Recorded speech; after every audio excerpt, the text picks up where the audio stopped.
Greetings from our Middle Tennessee studio. Welcome to today's Vista Points podcast, Choose Your Path, where the Vista Points staff are committed to improving the quality of life for people of any age who are living with a physical, mental, or intellectual disability. I'm Bart, your podcast host. My role is to walk with you on this journey of discovering and using special needs trusts. In case you're new to our podcast, I invite you to refer to past episodes which are found on the Vista Points website and on YouTube. More information on these locations will be given at the end of this podcast. Today's podcast session, I promise, will be very interesting because it's full of real life stories straight from the heart. Our interview is with two women who have served or currently serve as caregivers to family members. As you listen to their interview, please consider how special needs trust for the loved one may have impacted their lives.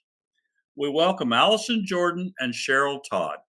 Cheryl's got kind of a frog in her throat. You know how it happens once in a while, so if she sounds hoarse, that's not her normal style. Go ahead, Cheryl, talk to us. Hello, Bart. Good morning. Hope you're doing well today. Hi, Allison. Can you talk? Hi, Bart. Good morning. Thank you for this opportunity. I'm happy to be here as both a colleague and a caregiver. Great. Today we're talking about caregiving. I understand both of you have taken care of loved ones in the past. Would you tell our listeners who you care for and a little bit about your loved one? Cheryl, let's start with you. Well, most of my life, I helped to take care of my mom. She had so many surgeries in and out of the hospital all my life. I had to take care of my younger sister since my mom was not able to. My dad had to keep working to pay the bills, so he was not around very much. I also helped with taking care of my grandmother for several years, who had grand mal seizures. Allison, how about you? Both my daughter Bishop at age 9 and my son at 4 years old were diagnosed in 2009. Bishop with a brain tumor, which caused multiple physical needs, and Warwick with autism. We were a two-income family, suddenly going down to one income, so I could care for both children. It was a very difficult time for our family. It sounds like. Well, I want to thank you, ladies. Your life stories are impactful. I know caregiving is a difficult job to do along with caring for yourself, for others, working, and having your own life. Allison, I've heard a lot about your son, Warwick. Will you tell us a little more about him? Sure. Warwick has both autism and ADHD. He was put on an IEP for school due to his learning disabilities. On May 19th, he actually graduated high school. However, he is on an extended plan where he will continue his education and learning of job vocational skills until he's at the age of 22. Proudly, he has earned an honorary scholarship through Tennessee for performing over 100 hours of volunteer time in our town during his 4 years of high school. Allison, Warwick sounds like such a lucky guy to have you as his caregiver and his mom. Will you tell us how you're involved in Warwick's daily activities? How do you work with him in special events and volunteer activities? We'd also like to know a little more about Bishop. Absolutely. Well, sadly, Bishop passed away in 2022. It was very hard on us, especially for Warwick, losing his sister and best friend. We were already playing baseball and basketball through our local special needs groups, including playing for the Special Olympics of Tennessee. We do continue to do this with Warwick so he can stay involved and enjoy his quality of life. In turn, we volunteer at fundraisers to raise awareness and funds to support those with disabilities. Wow, I'm sorry for your loss of Bishop, Allison. I bet she was an amazing young woman and so strong to endure so much. I'm sure Warwick misses his sister.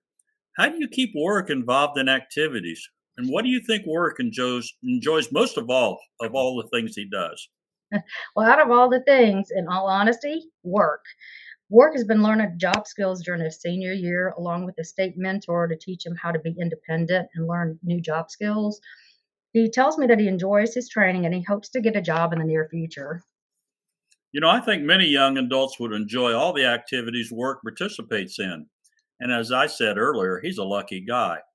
Cheryl, tell me, in caring for your parents, did either of them have a hobby? Yes, Bart. While my mom lived in a nursing home for almost 10 years, my dad had hobbies of building model scale homes the size of a kitchen table. He made his own furniture, landscapes, even hooked up the electrical lights in and out of the homes.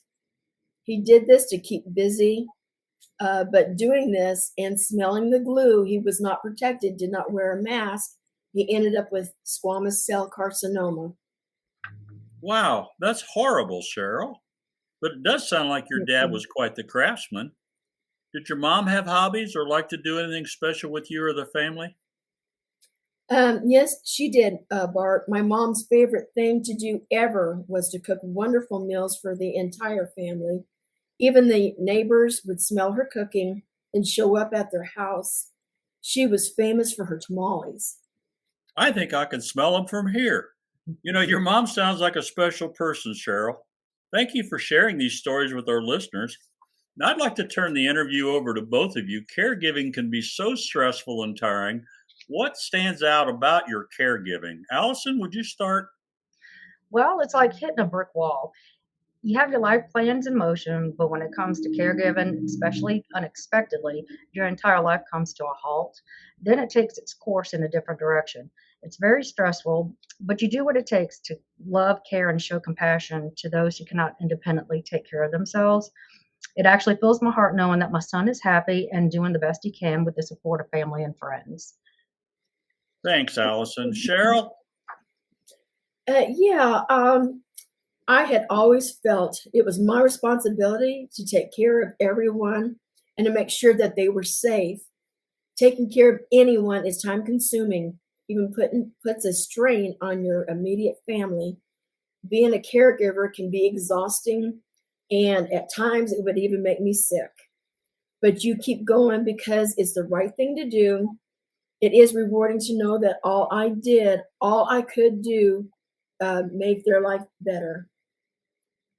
You've both given our listeners insight into what it takes to be a caregiver, and I thank you. I know from personal experience that my caregiver goes through at times. I can be a handful when my Alzheimer's kicks in. Cheryl and Allison, do you think a special needs trust for your family member could have made a difference in their lives? Cheryl, you Yes, first.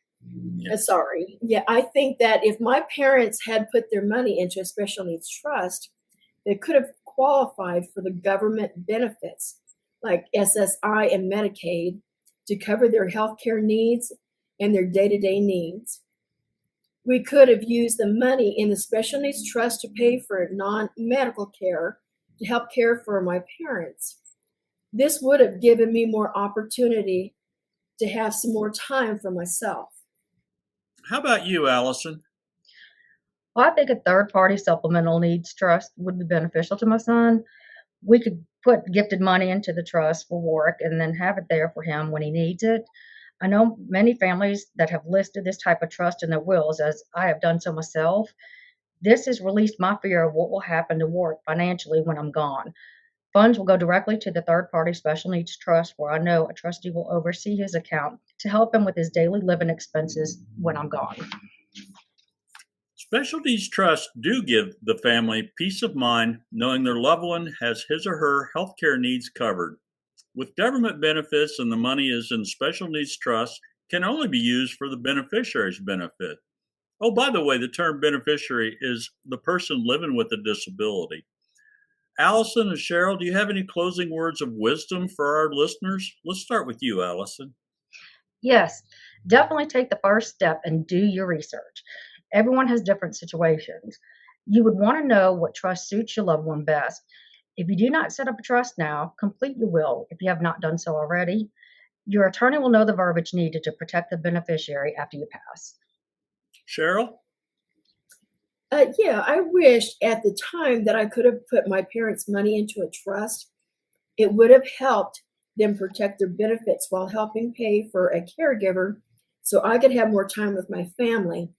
I believe having a trust not only protects the beneficiaries, but also helps caregivers who are family members. Thank you, ladies. You have been so kind to share your stories, your struggles, and your advice. I appreciate your honesty. I'm confident our listeners will gain some insight into caregiving from what you have shared. Not only are these ladies experienced caregivers, they're also team members of Vista Points. That's probably why they know so much about special needs trusts. Over the last year, this podcast has grown to reach 5,000 people to become a beneficial resource for many. I encourage you to subscribe to the Vista Points YouTube channel. It's named Vista Points SNT. That's SNT as in Special Needs Trust. This way, you're notified as the latest episodes go live, which is on the 1st and the 15th of every month. You can listen to current and past episodes there. Again, the Vista Points YouTube channel is named Vista Points SNT. You can also find episodes to listen to or read their transcriptions on the Vista Points website at vistapoint.org. That's vistapoints.org. To talk with a Vista Points staff member, including the two you've just listened to today, you can call the office at 888-422-4076. That number again is 888-422-4076. Enjoy your day with your loved one. Come back for more or look into past episodes of Choose Your Path. Regardless of where you find us, we walk beside you on your path. I look forward to sharing more information with you on how special needs trust can be a benefit to anyone living with a disability. Cheers.